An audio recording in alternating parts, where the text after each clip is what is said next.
part of the Press Play Podcast Network.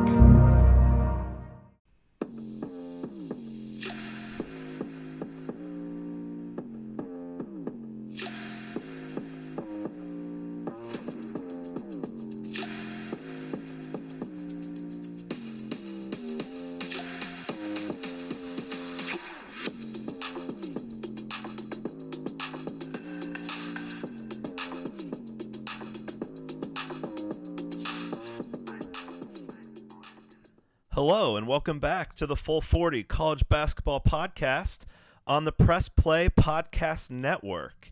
Thank you so much for tuning in. I really appreciate it. I'm excited for this episode. In the first half, we will talk about what's been going on in the world of college basketball, what the rankings are, and what to expect in the week ahead. And then in the second half, we are going to look at the top 5 storylines heading into the home stretch of the conference season and into conference tournaments and the tournament itself. So first of all, it's been a little while since I last did a podcast. We had pretty bad snowstorms down here in Tennessee 2 weeks ago and last week, and it definitely threw me off schedule a little bit, but I am back and ready for the second half of conference season as we get closer to March. It's hard to believe that February starts and Selection Sunday is only about 6 weeks away. We are getting very, very close to the beginning of the excitement of March Madness. So looking at the rankings as they stand right now, the top 5 of the rankings have pretty well stayed pretty simple and pretty stable over the last few weeks, with Connecticut, Purdue, North Carolina, Houston, and Tennessee 1 through 5. Now, if you watched basketball on Tuesday night of this week, you would have seen that North Carolina lost at Georgia Tech, and Tennessee lost a home game to South Carolina. Both games that were very close, right down to the last few possessions, but we already have 2 of the top 5 teams in the country that have lost this week, so we are going to be in for a shakeup in the standings going into next week. I still think that North Carolina and Tennessee are going to finish at or near the top of their conferences. I'm pretty confident in that.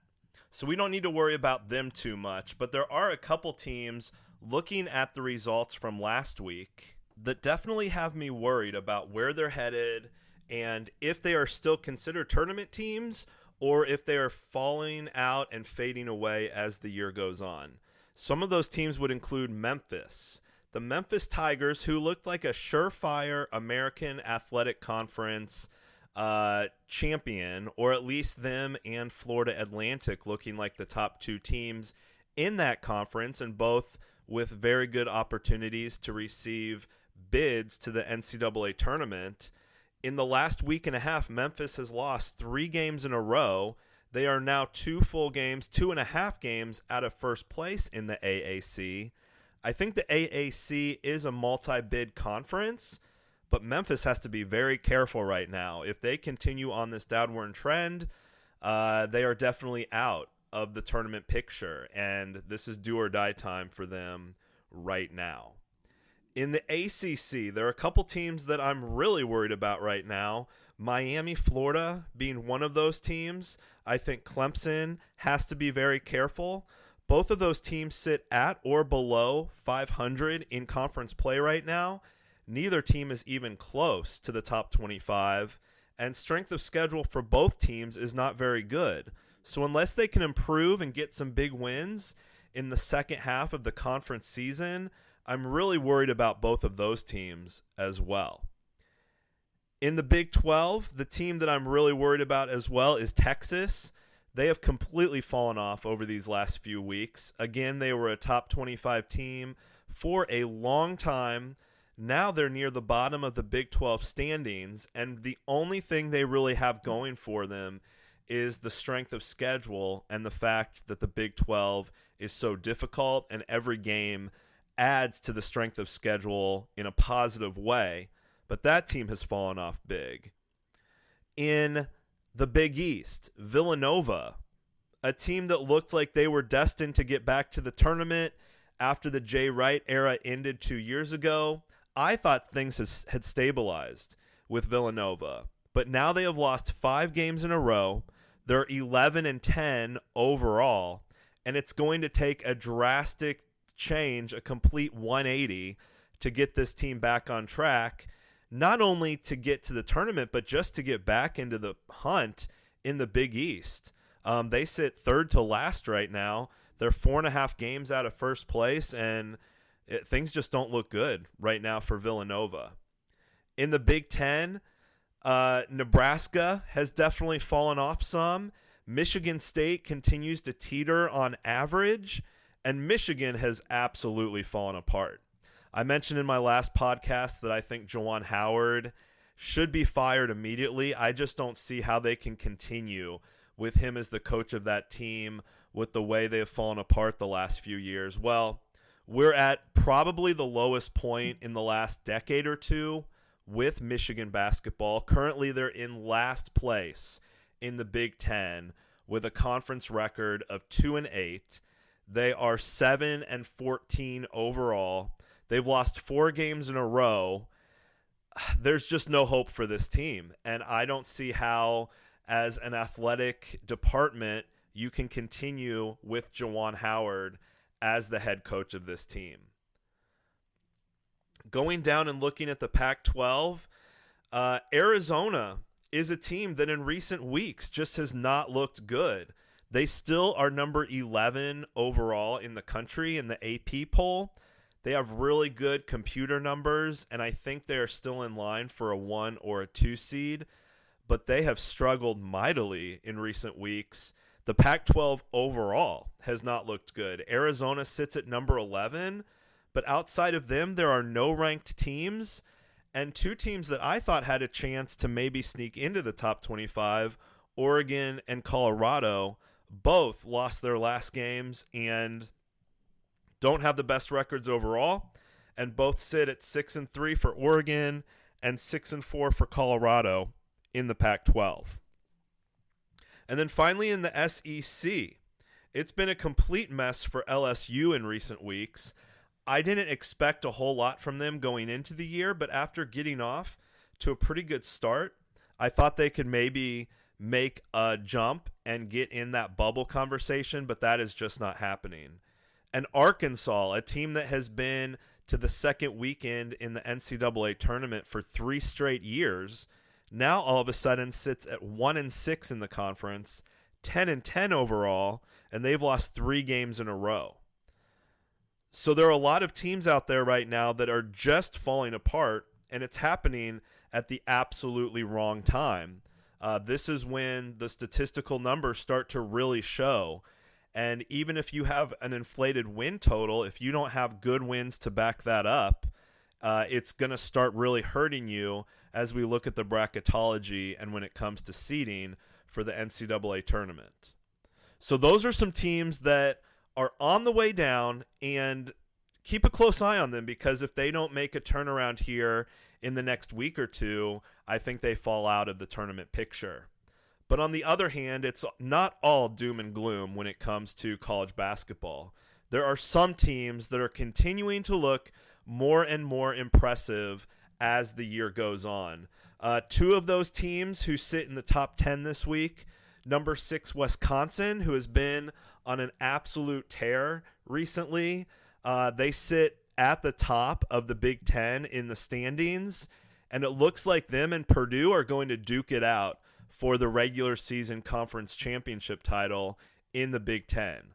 Wisconsin has looked great. Greg Gard has put together a fantastic team, and they're going to be a scary team in the tournament as well, because they shoot the ball well, they play good defense, and overall just a very fundamentally sound team like Wisconsin always has. The other team that has definitely stepped it up in recent weeks is Duke, who now sits near the top of the ACC standings. And Kyle Filipowski looks like the player everyone expected him to be at the beginning of the season. He has definitely rounded into shape. I would put him today, if the season ended, as a first-team All-American. He's been that good. And Duke currently sits at number 7 in the AP poll with a 15-4 record overall.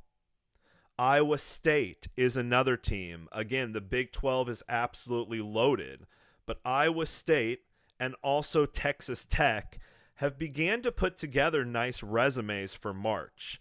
Iowa State currently 12th in the rankings. They moved up 11 spots from the week before, and Texas Tech up 5 spots from the week before. So two really good Big 12 teams that are rising in the standings. And then also two mid-major teams that I think could make a lot of noise. First of all, New Mexico, who is starting to look fantastic in a Mountain West that is top-loaded and looks like they're going to be not just a multi-bid conference, but potentially getting 4 or 5 different teams from that conference in the NCAA tournament.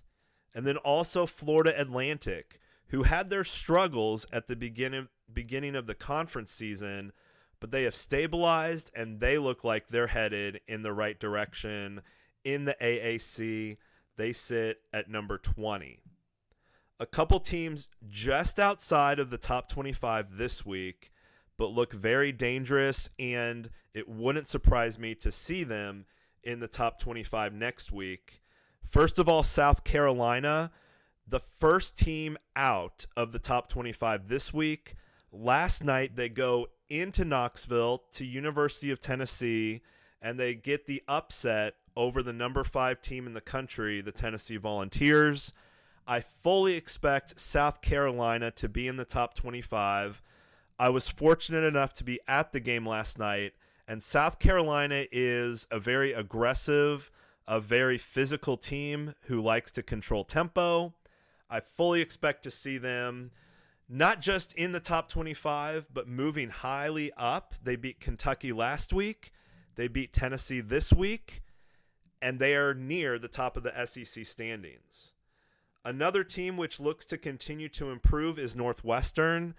If the tournament started today, Northwestern is a lock to get in, and they're a sleeper in the Big Ten. Everyone is talking about Purdue, Wisconsin, Illinois. That's the three-headed monster in the Big Ten right now.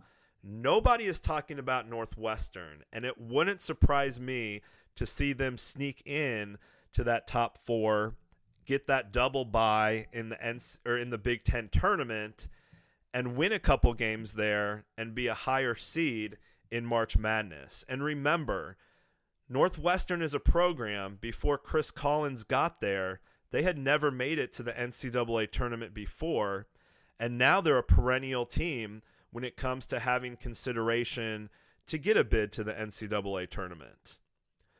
Two more teams that we have to keep a close eye on. Earlier in the season, a lot of people were speaking down on the West Coast Conference. Gonzaga looked like they may not have been as good as they've been in the past. St. Mary's got off to a very rocky start to start the season, and it looked like maybe the West Coast was headed for the worst conference season in decades.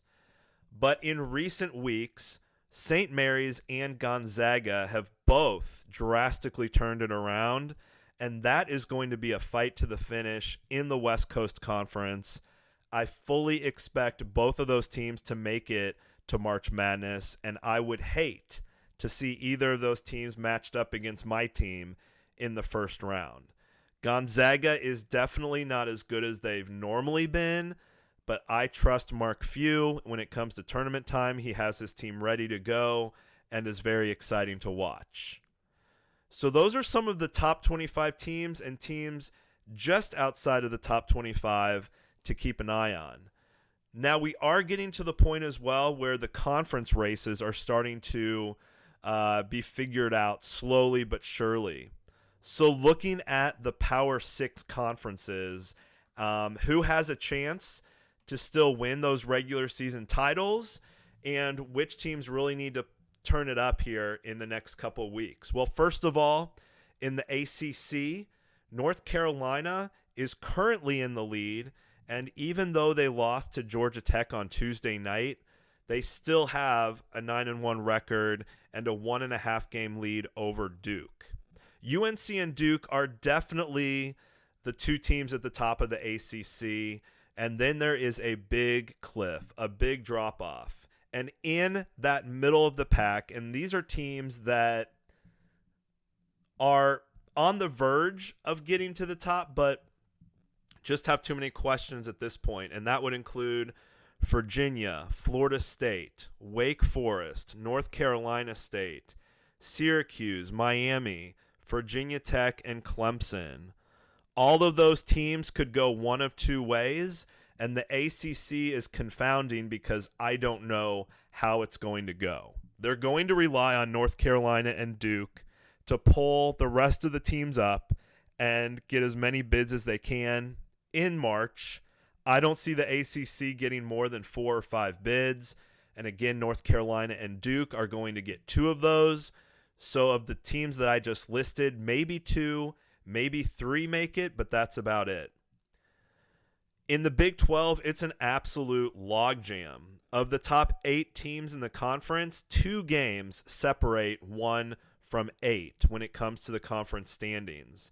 Houston, Iowa State, and Texas Tech all sit with 2 losses. Kansas and TCU sit with 3.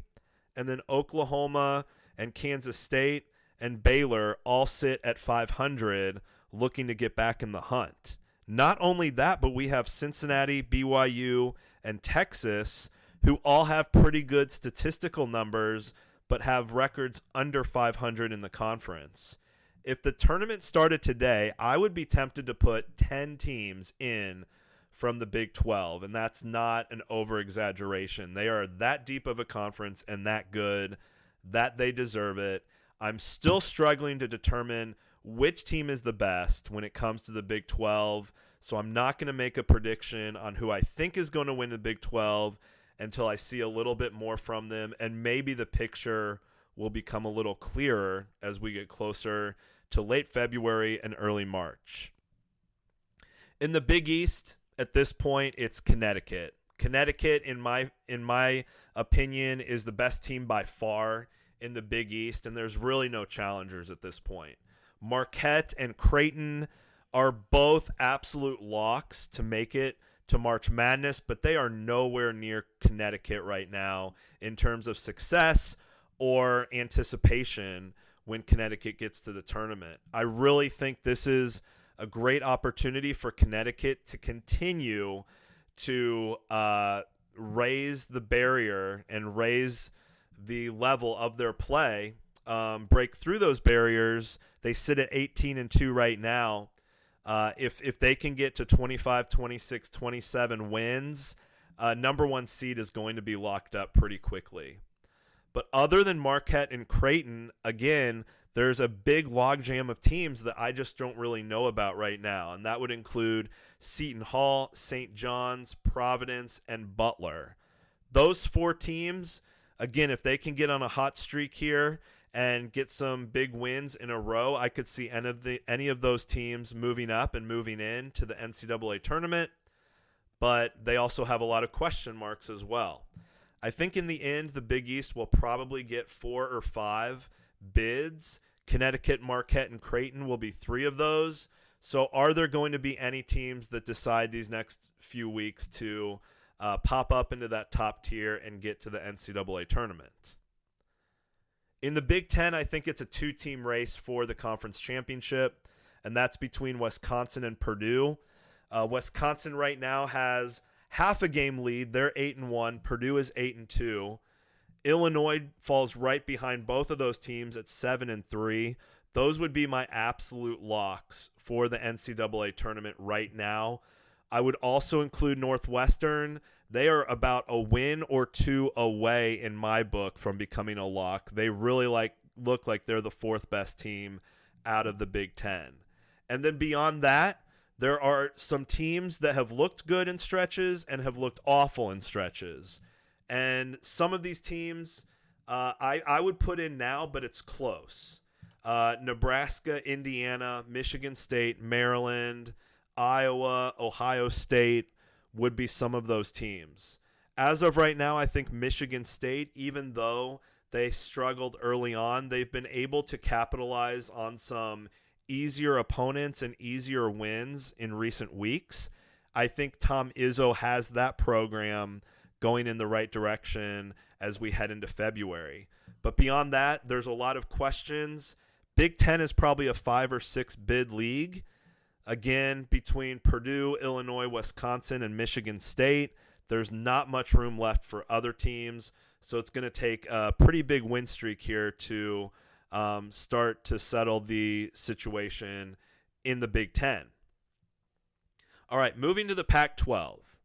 As I mentioned, Arizona 6-3 in conference. They're tied with Oregon, and then Colorado sits right behind them at 6-4. And at this point, I don't know if there's any other teams that will make it from the Pac-12. And to be honest, between Arizona, Oregon, and Colorado, I really don't know who's going to end out coming on top in that conference. It could be Colorado, it could be Oregon, but Arizona may still get the highest seed because of their strength of schedule overall. So the Pac-12, if they get more than 3 bids, it's going to be an absolute miracle. And then finally, in the Southeastern Conference, a lot more clarity has come over the last few days in the SEC, and I would put Alabama, South Carolina, Auburn, Kentucky, and Tennessee all as teams that have a good shot at winning that regular season championship. All have played very well. All those teams only have 1 or 2 losses in conference. And right below that, Mississippi, Florida, Georgia, and Texas A&M, along with Mississippi State, would be teams to keep an eye on that have pretty good resumes but really need to get going here in the next few weeks as we get closer to March. So that's kind of where we stand right now when it comes to the Power 6 conferences. I'm going to take a quick break, and when I come back, we'll take a look at the 5 biggest storylines heading into the last month and a half of the season.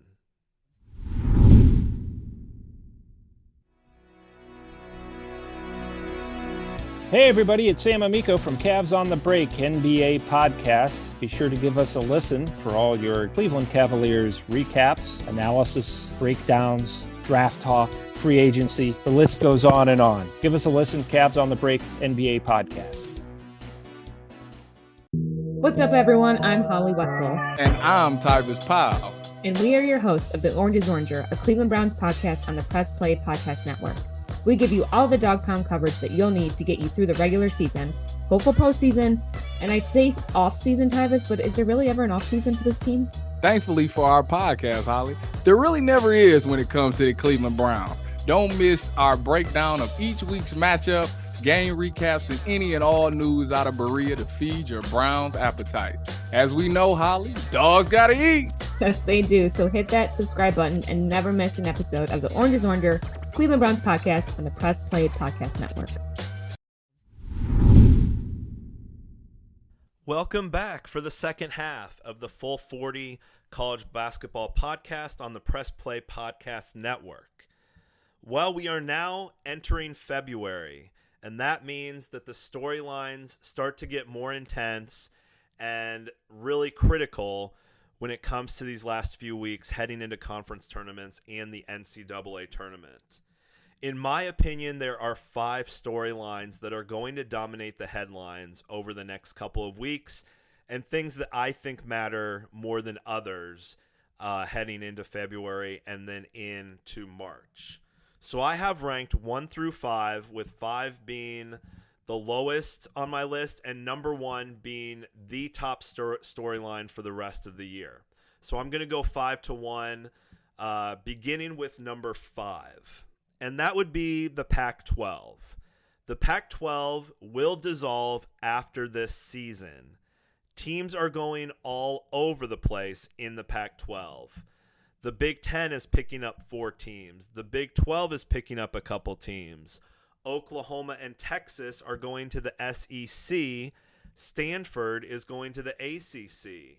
Right now in college basketball, we have the Power 6. Next year, it's going to be the Power 5 because the Pac-12 won't exist anymore. And all those teams other than Washington State and Oregon State will be in new conferences.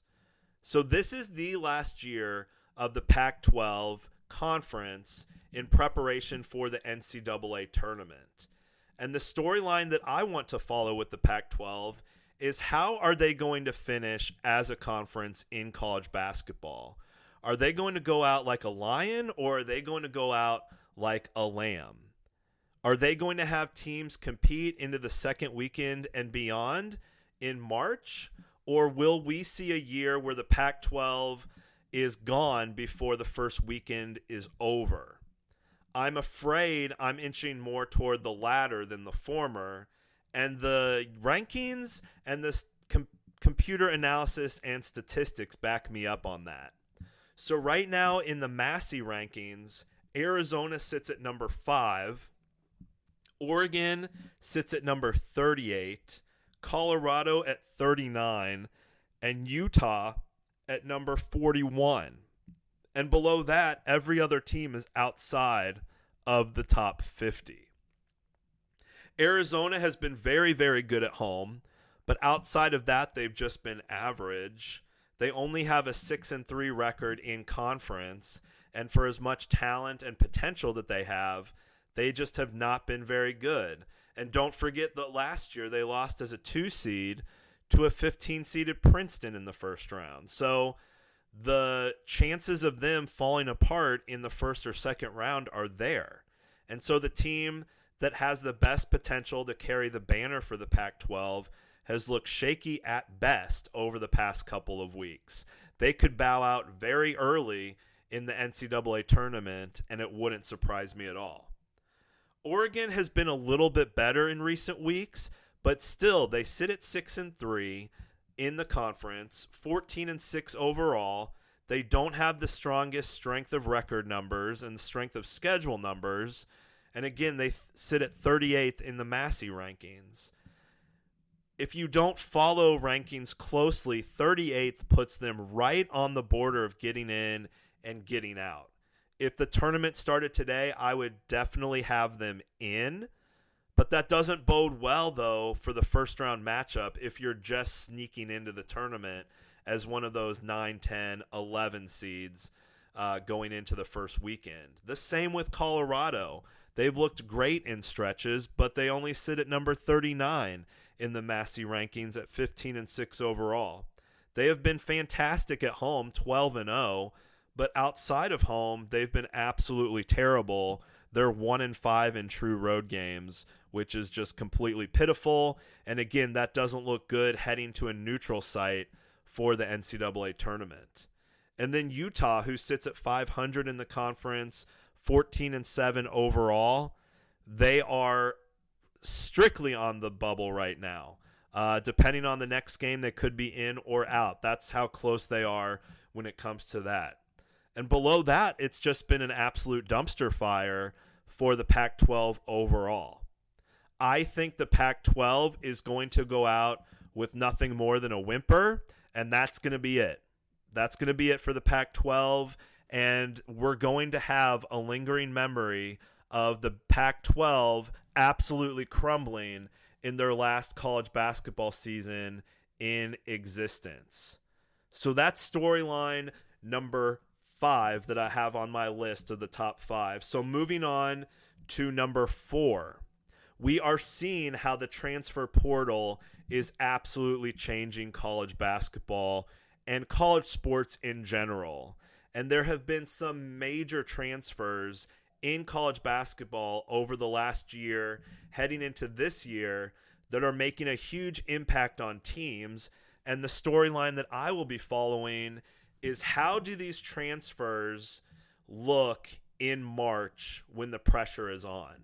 We have seen in recent weeks, Hunter Dickinson at Kansas looks like he could be first-team All-American or close to it, but not necessarily having the success as a team at Kansas that he would probably want, and that Bill Self as coach would probably want as well. Caleb Love, another big transfer who is now at Arizona. He's been average at best for Arizona after transferring from North Carolina. So what's going to happen there? Dalton Connect, who has been a godsend for Tennessee, coming from North Carolina, again, looks like a first-team All-American will he be able to keep up the pace that he's going, especially when they get into tournament time and are facing teams and immense pressure that he has never seen before? Max Asmus at Texas, coming from Oral Roberts, going all the way to Texas, had high success at Oral Roberts. He's been successful at Texas, but the team overall is dropping drastically. Also, Nemhard at Creighton, LJ Cryer at Houston. There are a number of high-level superstar players that are going to be taking up a lot of the headlines and be in the spotlight here over the next couple of weeks. Which of these transfers will rise to the occasion? Which ones will fall off? And how will that impact the future of the transfer portal? Will it increase the amount of transfers if we see a player like Hunter Dickinson or Max Asmus or Dalton Connect bring home a championship? Or if all of these teams fizzle out first weekend, does this definitely put a damper on what a lot of people thought would be a great thing for college basketball? So the transfers and how they succeed or fail over these next couple weeks is going to be an interesting storyline, to say the least. Number 3 on my list would be Connecticut and the chances of them repeating as national championships or as national champions. They would be the first team since the 06-07 Florida Gators to repeat as national champions. It's very difficult to do in this era of college basketball with the one and dones, with the transfers, and just with the turnover of rosters from year to year. And UConn did not have the opportunity or the benefit of not having roster turnover. They did have a lot of roster turnover, and yet they are still at a high pace, sitting at number 1, heading into February, and looking like the team to beat over the last few weeks. Can Connecticut become that next team to repeat? And if they do, how will they be viewed as far as a blue blood and as far as this era in college basketball? Will they be considered the best team of the post-COVID era, at least in the first 4 or 5 years after that took place? And where does this put Dan Hurley in the ranking of the top coaches of all time, but then also of the 21st century, if he were able to win his second title in 2 years? That is storyline number 3 that I'm going to be keeping an eye on. Storyline number 2. And this one is going to be very interesting because of the teams that have been highly successful in recent memory in the history of college basketball, but this year they've fallen off the map and don't look anything like where they're supposed to be. So a few ways to look at this when it comes to teams that historically have been great but have definitely fallen off this year. I'm talking about teams such as Michigan State, Indiana, UCLA, Michigan, and a more recent blue blood would be a team like Gonzaga. Now, all these teams have their issues. All of them have problems. And it makes me wonder if coaching jobs are on the line at a lot of these schools. Michigan State excluded and Gonzaga excluded from that list because I think Mark Few and Tom Izzo are safe in their positions no matter what happens this season. The problem with Gonzaga is that they have a good record right now. They just don't have any good quality wins to back up that record.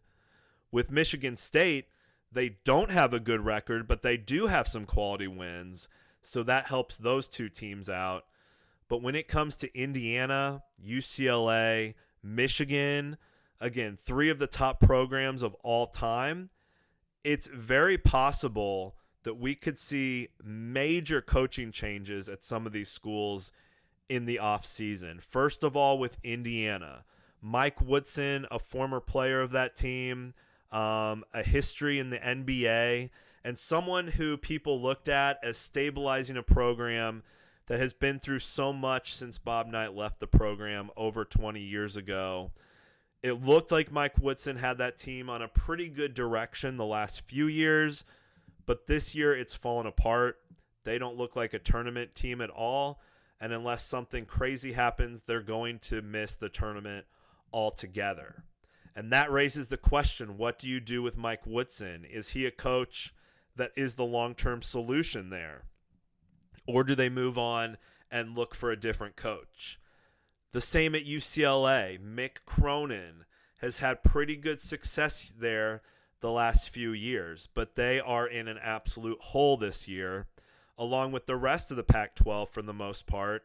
A team that normally helps lift the status of the Pac-12 this year is pulling it down, and Mick Cronin has to feel, and the UCLA fans have to feel, like, what is the future of this program, and is Mick Cronin's job in jeopardy if they continue down this path?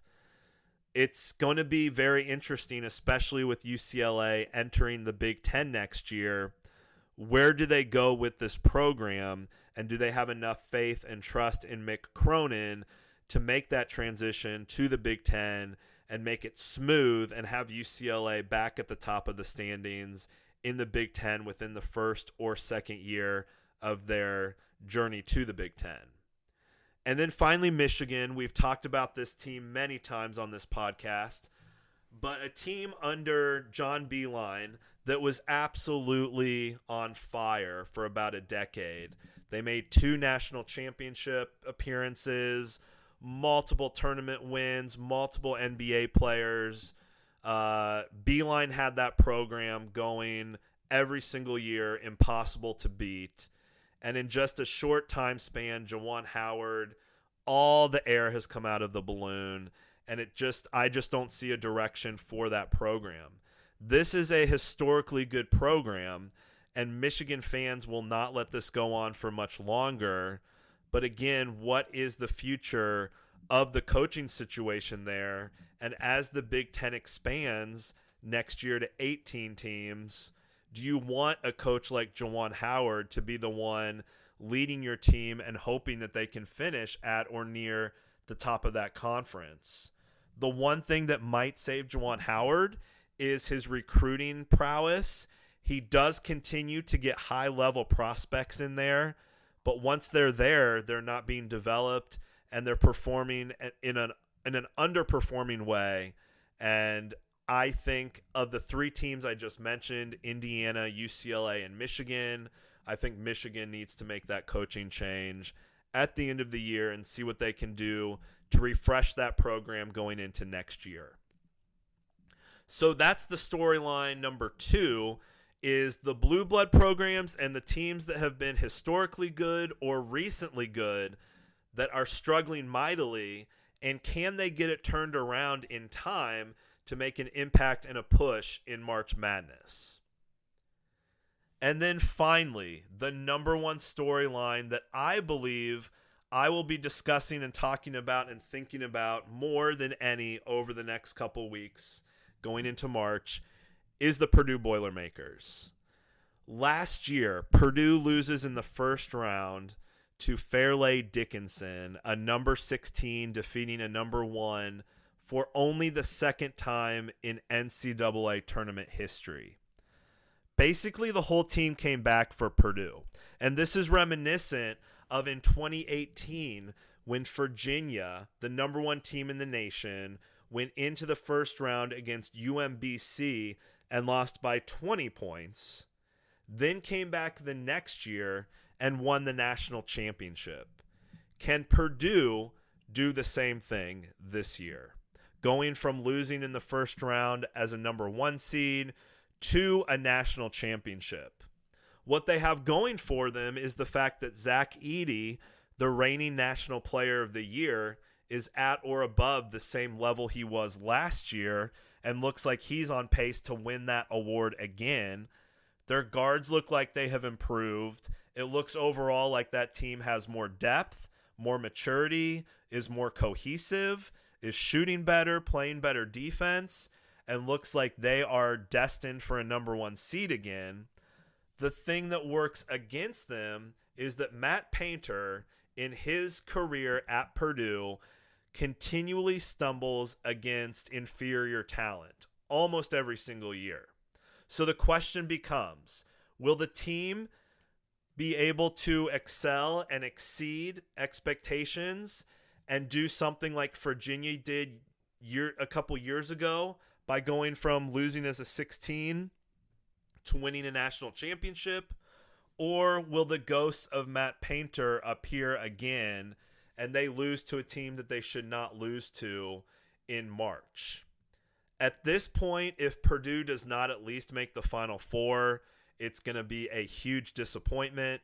Zach Edey will be gone. Other players will be gone. And so this, if there was ever a chance to make a Final Four run and go for a national championship, this is the year. This is the year for Purdue. This is the year for Matt Painter. A couple years ago when Virginia did it, people questioned Tony Bennett and felt like his style of basketball and the way that he played was never going to be successful at a national level. And I think a lot of people question that about Purdue as well. And if Matt Painter can overcome that status as the choker in the NCAA tournament. I definitely believe in them. I have them as my favorite, co-favorite along with Connecticut right now. I expect them to, at the very worst, make the Final Four, and anything other than the Final Four is an absolute terrible finish for the Boilermakers. So heading into March Madness, and here over the next couple of weeks, Purdue is going to be number one on my storyline, number one on what I'm focused on, and number one on how the NCAA tournament is going to stack up, where they are, who they play, and can Matt Painter finally break through, get that team to a Final Four, and get Zach Edey the championship that he deserves as a two-time National Player of the Year, which I believe is going to happen. All right, well, I am excited as we hit February to start looking more at the bracket and where teams could be bracketed in, and also looking at some of the upcoming matchups in upcoming weeks and which ones are going to stand out and really alter the shape of the season as we head toward March. You all have a good rest of your week, and I hope to catch you again soon.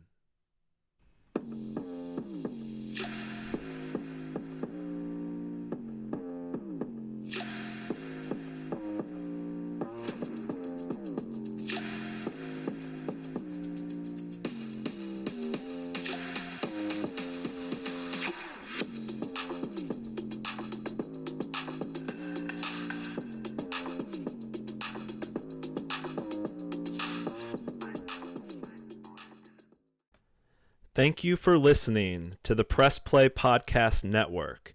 To follow us on X, look up Press Play Pods. For sponsorship plans and more information, please email admin@pressplaypodcast.com. And to listen to all our shows and learn more about our network, please visit www.pressplaypodcasts.com.